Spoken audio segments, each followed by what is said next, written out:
de auge a esta particularidad. Y entonces regresamos a la presentación.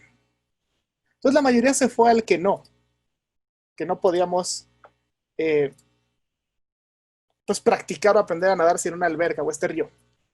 Con esto en mente de que si no es imposible o es muy difícil aprender a nadar sin un espacio o algo para poderlo practicar, quiero llegar a cómo se vio el Scrum Master Trend Report de ese 2019, donde se entrevistaron a 2,100 personas, entre ellas la mayoría pues Scrum Masters, y un poco en cómo estuvo esta diversidad, donde el 26% era parte de empresas con más de 10,000 empleados. Entonces son empresas muy grandes. De ahí pues hay muchísima variedad entre este tipo de empresas. Entonces pónganse en mente, 2,100 personas. De estas, el 83% ha tenido entrenamiento de Scrum. Entonces, pues de ese 83% entre estas 2,000, pues ya son como 1,900 más o menos. De estas 1,900, pues el 55% tiene por lo menos una certificación, lo cual indica que ya hubo una inversión de estas personas o tal vez de estas empresas que decidieron que la gente fuera a tomar una certificación. El 3% tiene 6 o más certificaciones. Entonces hay personas que han invertido mucho en esto o empresas que han invertido mucho en esto. Entonces tenemos gente con muchas ganas de hacer o practicar Scrum.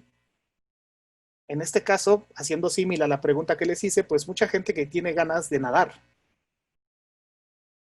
El problema empieza que en esa misma encuesta el 55% de las participaciones no está viviendo una transición ágil. Entonces tenemos el 55% de estas personas que no tienen alberca para nadar.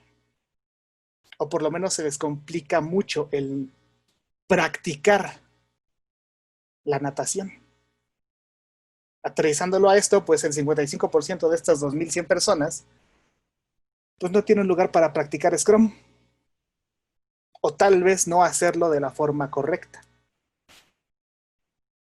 Entonces, vamos a regresar al Menti para contestar esa pregunta. ¿Cuál consideran ustedes, en una lluvia de ideas, que sea el impacto de pedirnos saber, o pedirnos ser, o pedirnos hacer Agile, pero no tener espacio para lograrlo? Entonces, voy a regresar al Menti para poner la segunda pregunta. ¿Cuál es el impacto?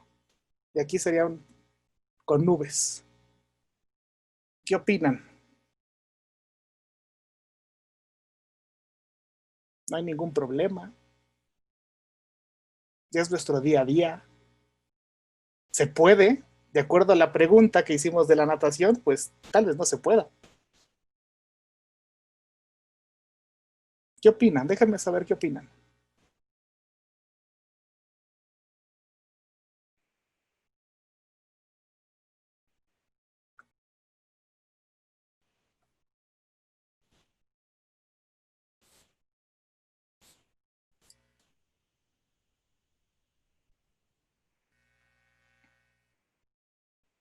Frustración, poca alineación, fracaso.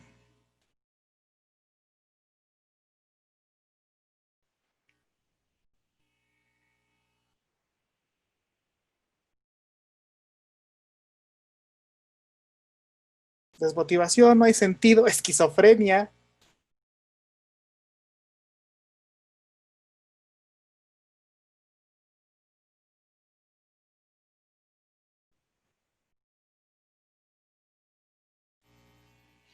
Entonces, frustración es la que más se está llevando. Y vaya, son datos del 2019. Entonces, imagínense de esas 2,100 personas, la mitad, 1,500, no, 1,050. 1,050 personas están sintiendo todo esto. Porque tal vez de esas 1,500 les pidieron que fueran o les dieron formación de Scrum, algunos están certificados, regresan a su empresa y les dicen, está perfecto, qué padre, pero no hay espacio para gente colocalizada, no hay espacio para tener gente dedicada, no hay espacio para la autoorganización, o sea, muchísimas cosas. Y esto es lo que mucha gente está viviendo.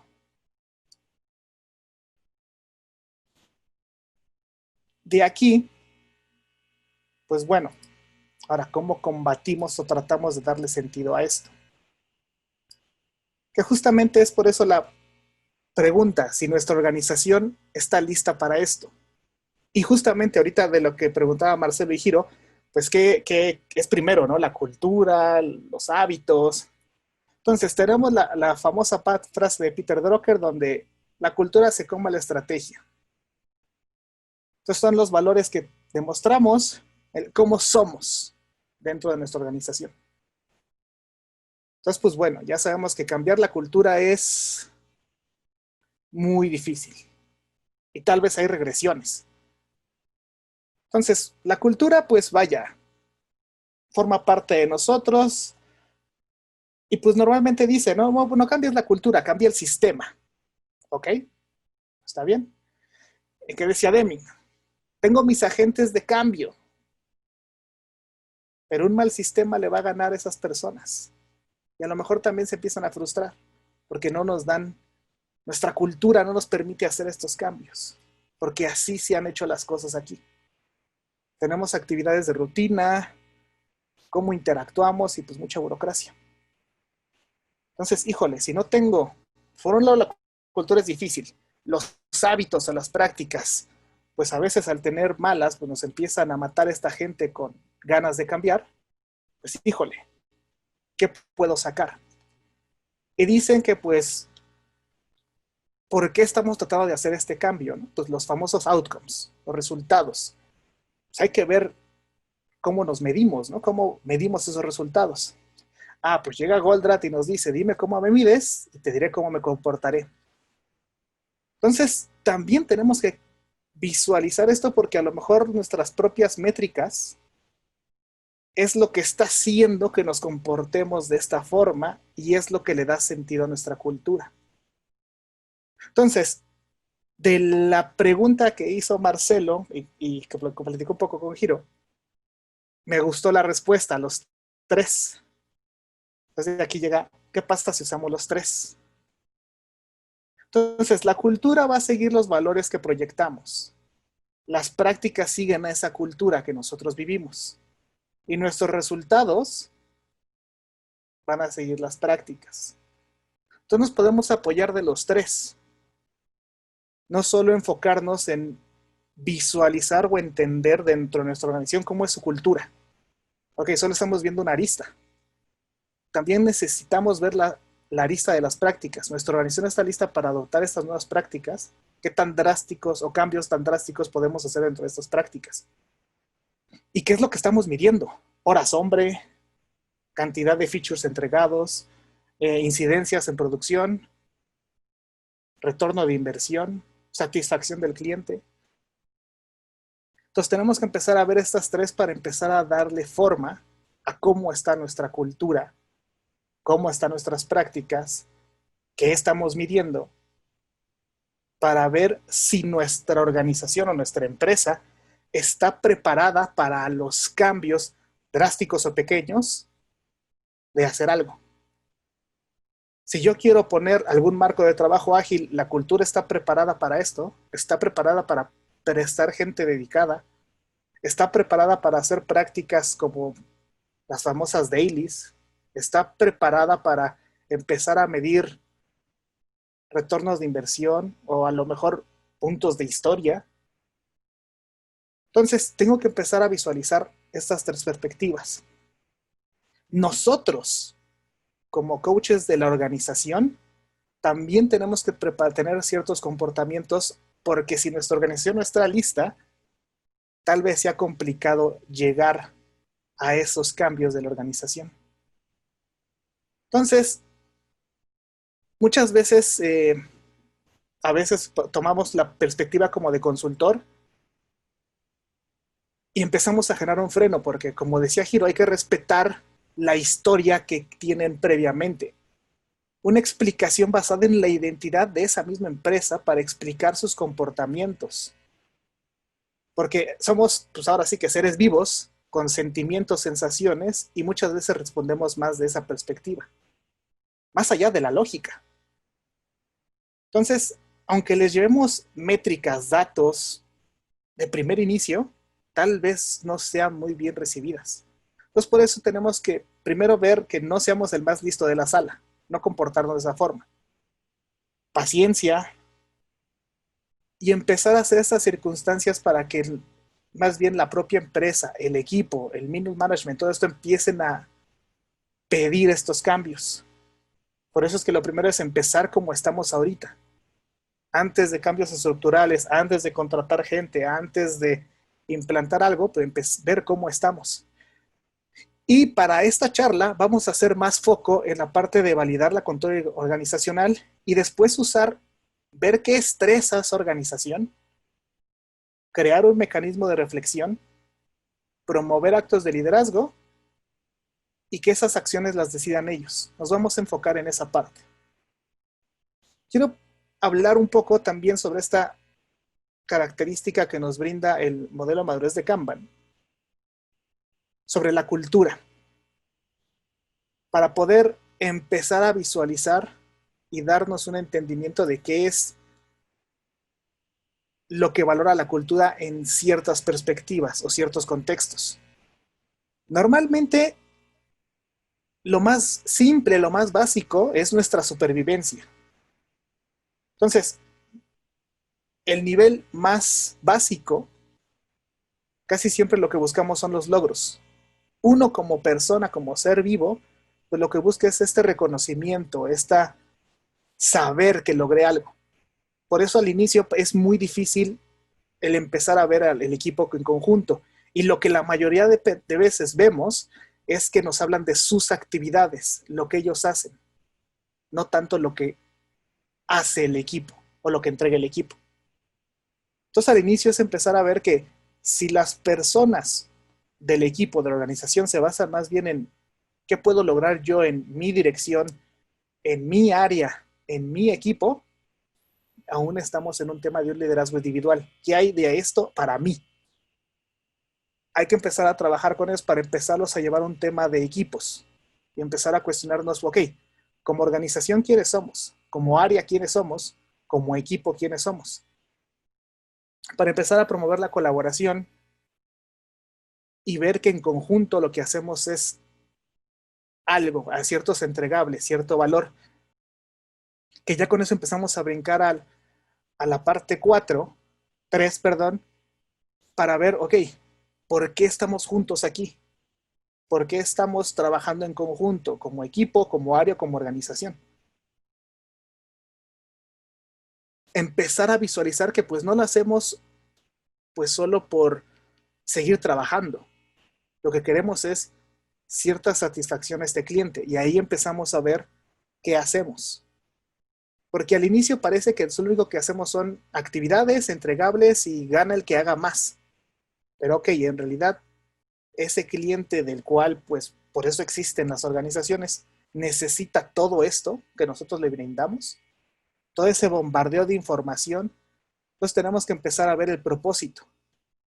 Y ya que entendemos este propósito, empezamos a ver el cómo. Ok, si queremos ser líderes en el mercado para este cliente, ¿cómo hacemos esto? ¿Qué podemos hacer en cuanto a procesos, actividades, o incluso a lo mejor priorizar más pues nuestras líneas de trabajo o nuestro ADN de entregables? Y por último, pues es ahí donde entra la reinvención. A veces mucha gente piensa que el crecimiento o el desarrollo como una organización es hacer más, pero en la realidad muchos estamos visualizando que es cambiar un poco el ADN, enfocarnos en las raíces de ese negocio y hacerlo menos o con mayor prioridad a ese verdadero ADN de la organización. Y eso conlleva una reinvención, porque a lo mejor había veces en las que estaba en una empresa donde hacía retail, comida, ropa y banco. Ok, pero pues ¿cuál es mi corazón de esto? y tengo que reinventarme, y a lo mejor eso conlleva cerrar negocios. Aquí es donde entra un poco la parte del coach, y pongo esta imagen de Phil Jackson porque aquí Phil Jackson para la última temporada pues tenía un problema. El equipo ya era exitoso, ya ¿qué más puedo hacer como coach para tratar de que ese equipo mejore aún? Entonces, dentro del texto lo que explicaba es que Phil Jackson lo que les daba era como que, pues espacio. Se hacía para atrás y dejaba que el equipo tomara sus decisiones, hacía sus estrategias, se divirtiera, perdiera algunos juegos, pero después, ya que llegaba a ese punto de inflexión, los empezaba a estresar, les metía cierta presión para que el propio equipo dijera, oye, sí es cierto, tenemos que mejorar o cambiar esto. Por mucho que seamos Michael Jordan, Scottie Pippen, algo, tenemos que hacer cambios.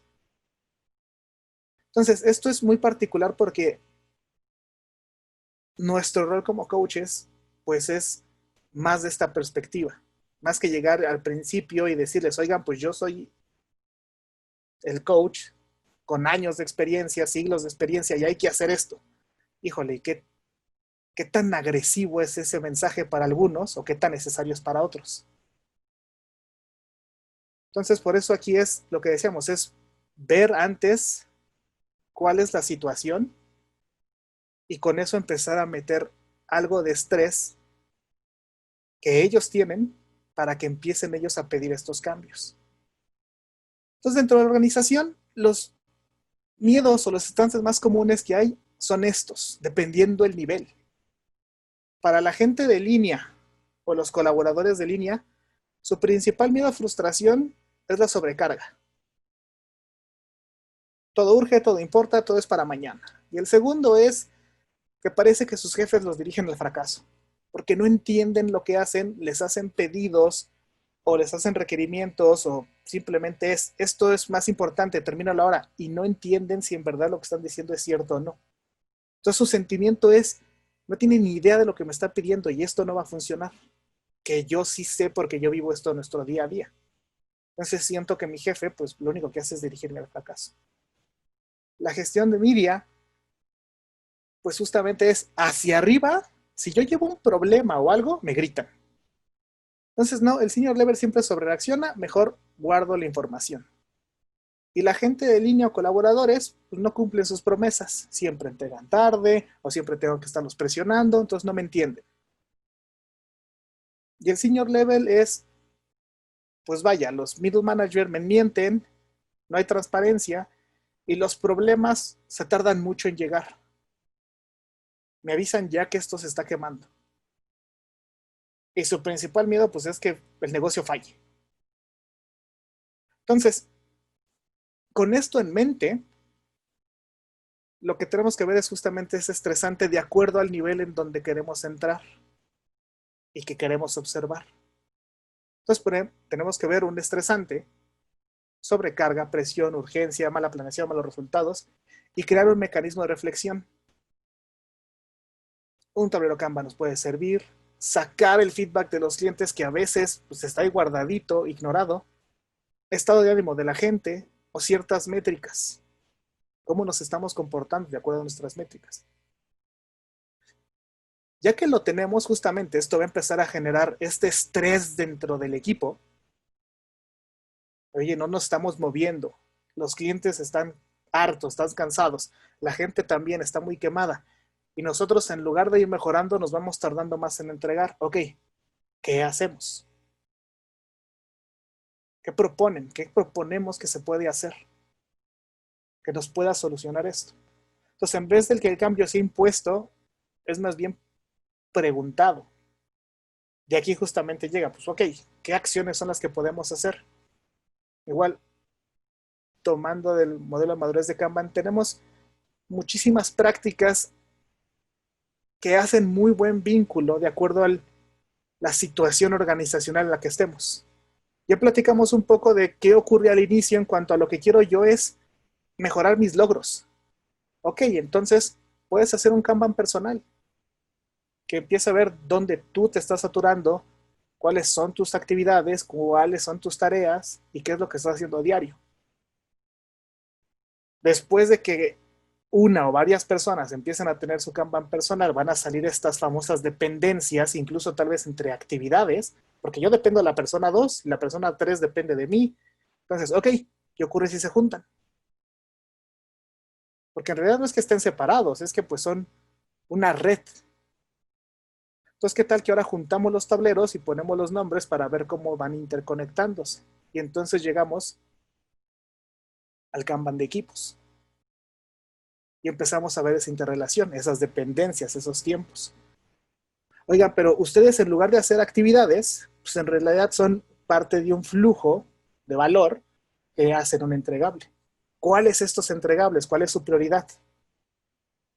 Ok, entonces ya empezamos a ver un flujo end-to-end. Pero ese flujo end-to-end pues depende de una necesidad de negocio. Y entonces ya nos podemos brincar al famoso Kanban de portafolio, Kanban estratégicos, niveles de vuelo, como ustedes lo puedan llamar. Cada uno de acuerdo a al nivel organizacional, no solo de la dirección o del área, del equipo, incluso de la persona. Entonces en esto podemos ir desde lo más básico hasta lo más complicado, dependiendo de en dónde estemos. Y sobre todo, aquí hay algo muy importante, esto no es secuencial. Yo voy a poder ir tachando de estas prácticas dependiendo cuáles sean tomadas, cuáles no, o regresarme, porque cualquier cambio va a tener un impacto, positivo o negativo. Entonces va a haber algunos que a lo mejor estoy en este nivel de equipo, tratando de entender que hay una prioridad de negocio o algo, y de repente llega el jefe, nos dice, esto urge para mañana, oye, pero nuestro límite, ¿me vale su límite? Lo hacen, y eso hace que me regrese. Pero eso me da luz para que entonces con el que tengo que empezar a trabajar es con ese jefe, ese manager, que tal vez aún no entiende de esto. Y tal vez ese manager está en el nivel 1 o en el nivel 0, donde lo único que le interesa es sus propios logros. Entonces, para que esto pueda ocurrir, pues justamente es lo que tenemos que ver, qué ocurre en este nivel de logros, qué prácticas puedo hacer. Empiezo a generar pequeños cambios apoyado de este estresante para que el propio equipo lo tome. Entonces, algo muy importante aquí es esta parte de liderazgo.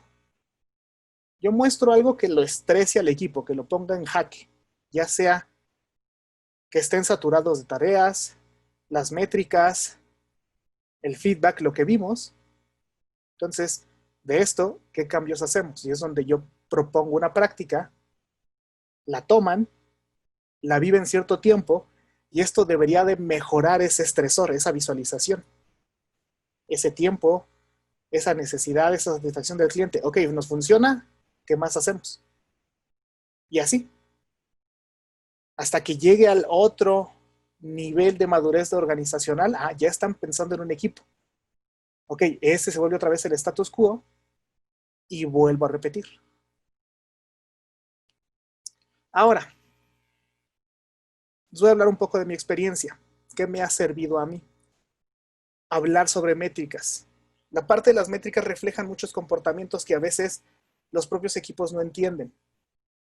Entonces, nuestra famosa gráfica, el diagrama de flujo acumulado, ya conocemos. La línea roja es la cantidad de ítems que entra, lo que está en medio es el trabajo que está ocurriendo en proceso, y la verde, pues lo que va saliendo. Este sería el nirvana, así como entra algo, tendría que salir algo. Y el trabajo en progreso dentro se debería de ser estable. Pues este sería nuestro nirvana. Ahora, ¿qué ocurre cuando tengo diagramas de flujo acumulado con estas características? La primera es que el trabajo no es estable. Mucho trabajo va entrando y a lo mejor hasta se va ignorando. El ritmo de los tickets es mayor al ritmo de salida y la salida se tarda mucho, que es un reflejo de ese switcheo tan drástico por la gran cantidad de trabajo que tenemos. Queremos que los equipos lleguen a esta situación un poco estable, pero de todas formas hay muchísimo trabajo dentro aún, lo que cual sigue provocando un switcheo. Esto es cuántas cosas puedes hacer en paralelo o creemos que podemos hacer en paralelo y es demasiado. Aunque el ritmo de salida de entrada y del equipo es el mismo, pero aún tengo mucho. Entonces probablemente este equipo esté sufriendo de sobrecarga. Entonces, de esta forma, lo que podemos es, dependiendo cómo esté nuestro diagrama de flujo acumulado, es lo que podemos ir viendo de los comportamientos. Aunque el trabajo se mantiene, el problema es ese switcheo que les decía. Y también nuestra intención es que el lead time se empiece a reducir. Queremos entregar un poco más, con más ritmo y más rápido. Entonces tal vez esta no sea la mejor opción. Ahora, para reducir esto, solo hay 3 formas. Reducir el trabajo en progreso, aumentar la salida o aumentar el lead time. La ventaja de esto es que reducir el trabajo en progreso es gratis. No nos cuesta más manos, no nos cuesta más tiempo, no nos cuesta absolutamente nada. A veces la pregunta es la difícil. Es que me vas a reducir lo que estás haciendo, o sea, me vas a dejar de hacer. No, no es que voy a dejar de hacer. Simplemente no lo voy a hacer ahorita. Entonces, más bien, ayúdame a definir qué es lo valioso o qué cosas pueden esperar a que entregue algo. Pero para poder hacer eso, entonces tengo que ser predecible. Con un equipo, vamos a ver que tenían muchísimo trabajo y que simplemente entre las fases o las distintas áreas de este equipo, pues lo único que hacían era pasarse más trabajo y pues yo ya tengo poco trabajo, ya terminé, pues ya gané. Y el otro, híjole, pues es que yo estoy muy saturado. Entonces, si se dan cuenta, normalmente las últimas 2 fases, que era la parte de pruebas y liberación, pues eran los que más trabajo tenían porque los de antes se aventaban todo. Entonces empezamos a decirles, oigan, ¿qué tal si limitamos no solo el trabajo de entrada, sino cuánto trabajo pueden hacer por su especialidad o por su área? Y eso hizo que empezaran a entregar un poco más, pero de todas formas era muchísimo el tiempo haciendo esta extrapolación. Después dijimos, tenemos que cerrar un poco más este límite WIP para que entre ustedes empiecen a colaborar, y nos funcionó por un tiempo. Pero como les comentaba, después llegaron estos pedidos urgentes, volvieron a abrir la llave porque era urgente, entonces otra vez se volvió a disparar el tiempo. Entonces ahí fue cuando tuvimos que ir a hablar con el gerente de esta área para explicarle justamente eso. Si no logramos priorizar estos pedidos, mantener el límite constante, nuestras predicciones van a ser absurdas. Y vamos a seguir con comportamientos de todo urge, todo es urgente, todo es importante, nadie me atiende, no sabemos cuánto nos vamos a tardar, el cliente está harto. Dijo, ok, vamos a intentarlo. Este fue nuestro resultado. Entonces, de esta forma, el límite era de 50 pedidos, los 50 más importantes de esta área. Cada área, por la particular que tenían las especialidades de los equipos, pues también decían, pues yo nada más podemos atender tanto si queremos mantener el mismo ritmo. Y con el gerente hicimos ese acuerdo. Si los tickets que recibimos son 50, nos comprometemos a entregarlo en 20 días. Porque ya lo teníamos medido de experiencias anteriores. Entonces, lo intentamos hacer 3 veces, 20 días, 20 días, 20 días, y como relojito. De aquí se empezó a permear justamente porque este gerente pues tenía que recibir, esto urge, no. En 20 días nos reunimos para volver a priorizar. Entonces empezaban a cambiar los hábitos. Antes de decir todo, esto urge y los empezábamos a dejar, entró este nuevo hábito de no hay que reunirnos para planificar los siguientes 20 días. Esto apoyado de ciertas métricas. Pero no solo teníamos esta métrica, también teníamos nuestro histograma. Que lo que vimos es, de acuerdo a su contexto, cómo podemos ir visualizando los tickets que resolvemos. Entonces dijimos, lo que sale en menos de un día o un día, es pues que es algo urgente. Tenemos que darle mucho cariño, es importante y urgente. Oye, tenemos también requisitos fiscales. Ok, esos pues no son todos, no son todos tan urgentes y nos podemos dedicar a darle cierto tiempo, entre 3 y 5 días. Todo lo demás es normal.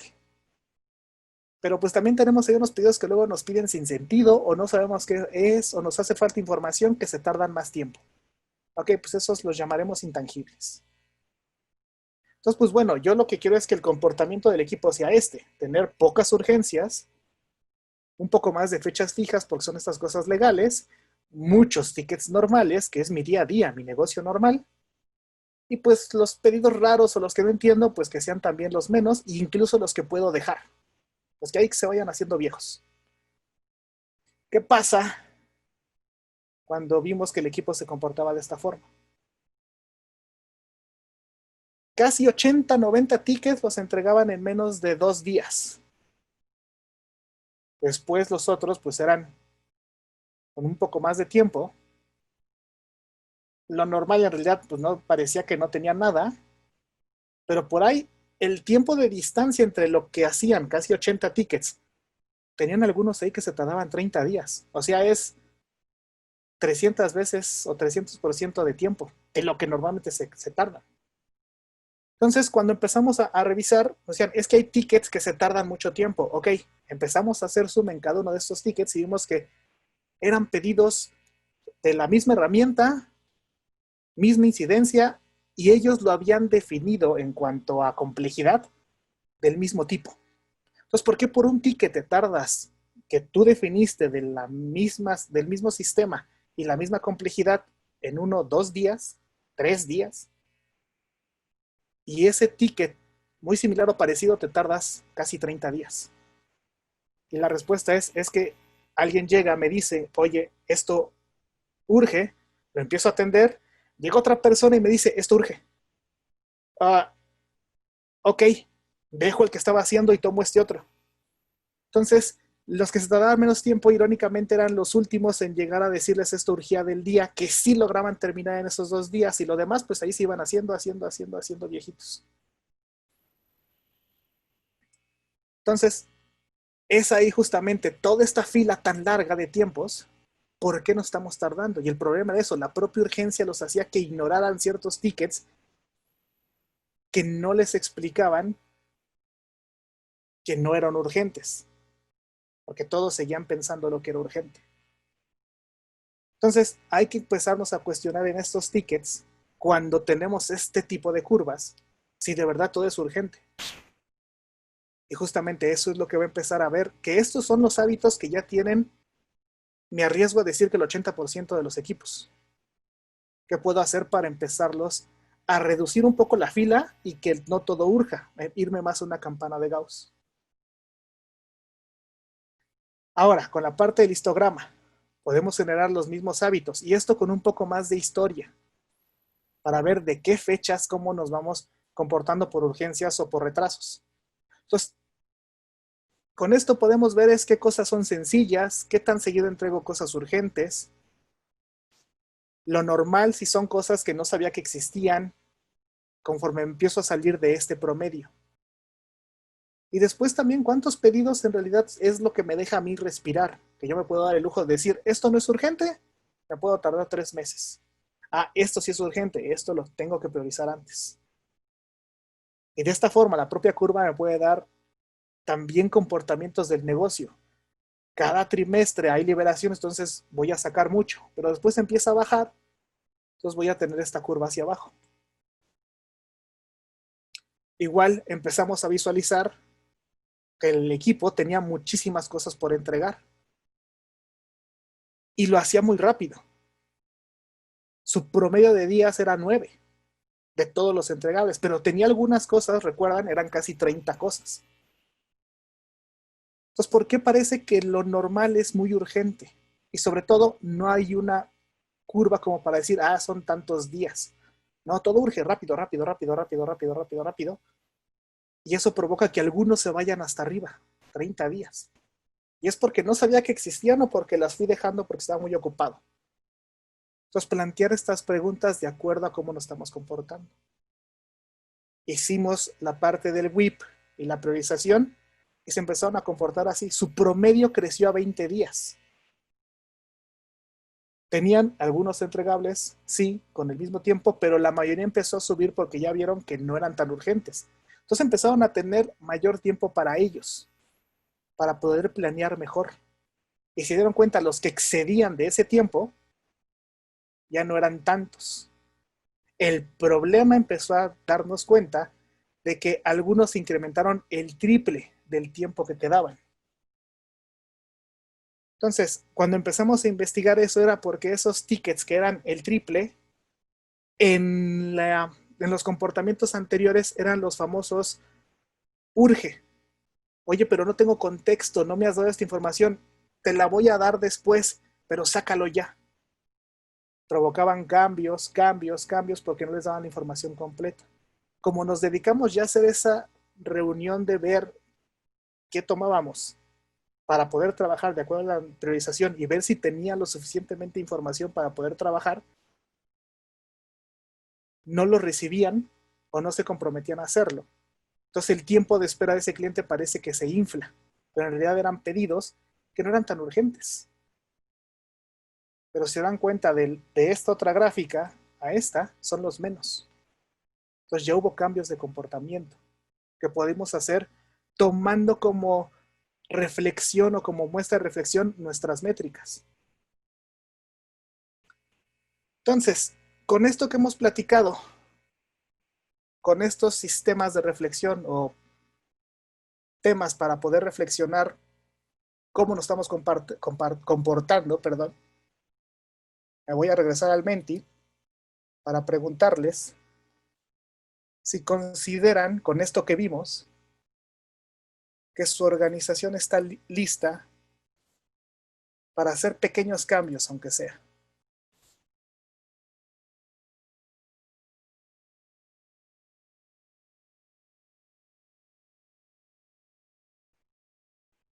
¿Creen que podemos empezar a hacer cambios en cuanto a métricas, en cuanto a cómo nos agrupamos, las conversaciones que tenemos, enseñarles a ellos a que tomen estos cambios? O a lo mejor ya estamos listos para un cambio tan drástico de decir, venga, vamos a implementar esto y cambiamos organigrama, cambiamos agrupaciones, jerarquías.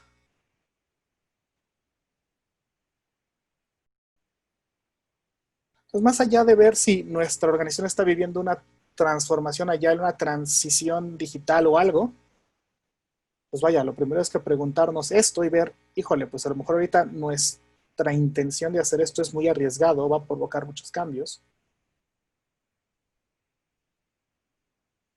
Pero pues yo creo que antes de iniciar con estos proyectos de transformación agile, con eh, contratar alguna grande consultoría con el blueprint o pedir este proyecto de reskilling de la gente para que se vayan a certificar en 20,000 cosas, habría que preguntarnos esto. Entonces, pues sí conlleva ciertas dudas que a lo mejor, pues es ahí donde podemos ayudar como coaches.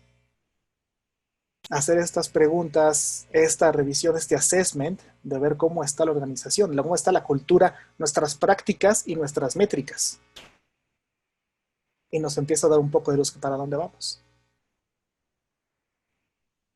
Entonces, pues, para las personas que han contestado que sí, me da gusto, que bueno, espero que vayan por buen camino o que inicien en buen camino. Para los que no y no sé, pues no se estresen, vaya, todos los que estamos aquí, yo creo que la mayoría pues nos ha tocado vivir un poco de esto.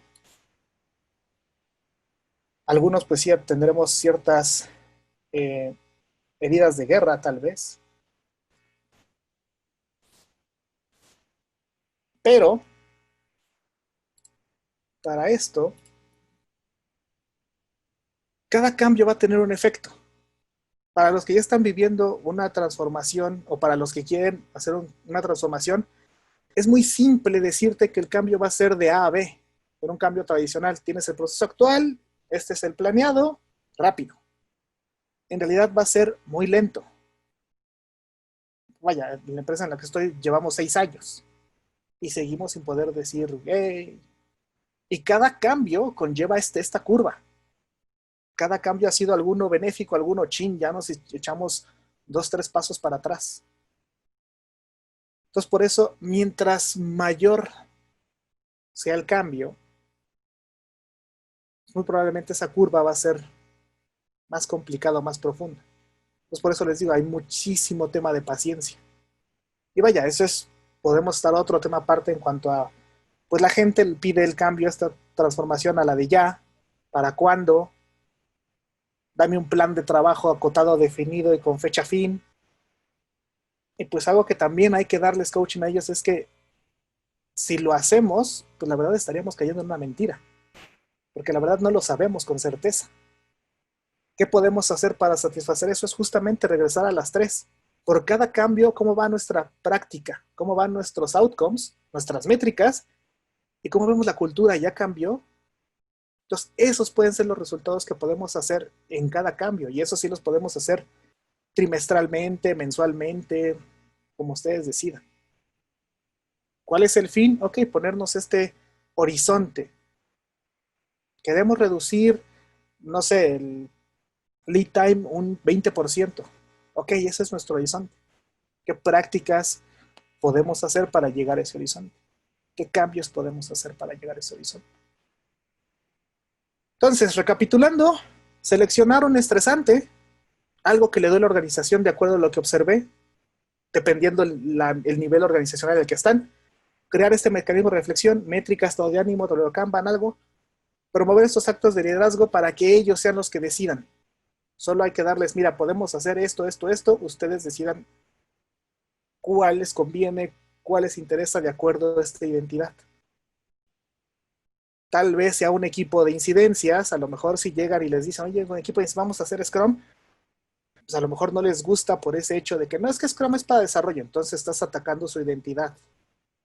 Oye, que nosotros hacemos UX y tienen estos problemas de sobrecarga, mucha presión, pues vamos a hacer Kanban, no, que nosotros nada más hacemos Design Thinking, tal vez no hay que ponerles tanto el nombre por esa identidad que ya traen, simplemente la práctica que quieren hacer. Y poco a poco eso va a empezar a tomar la forma del marco de trabajo que quieren hacer. O a lo mejor y no es necesario que usemos un marco de trabajo rígido, porque si no lo hacen no están mejorando. Pueden ser cualquier práctica que ellos decidan. Ustedes que sean ahí los coaches que transmiten eso. La ventaja también de esto es que allá afuera es peligroso ir solo. Y pues vaya, ya sabemos que no estamos solos, tenemos esta grandísima comunidad y estos eventos que organizan, muchísimos. Qué bueno que están aquí. Pero también, si les puedo llevar un poco de recomendación de literatura, mucho del modelo de madurez de Kanban, que es donde saqué mucho de esto, con parte de la experiencia. Hay un caso de estudio incluso de BBVA, que es donde trabajo. Para tema de métricas, ver comportamientos, esta parte de Actionable Agile Metrics de Daniel Vacanti también es muy bueno. Y pues vaya, está la comunidad, la TAM de Kanban, la comunidad argentina, y pues hay muchísima experiencia allá afuera. Por mi parte es todo. Muchísimas gracias por su atención, tiempo. Y pues si tienen dudas, preguntas, pues con todo gusto.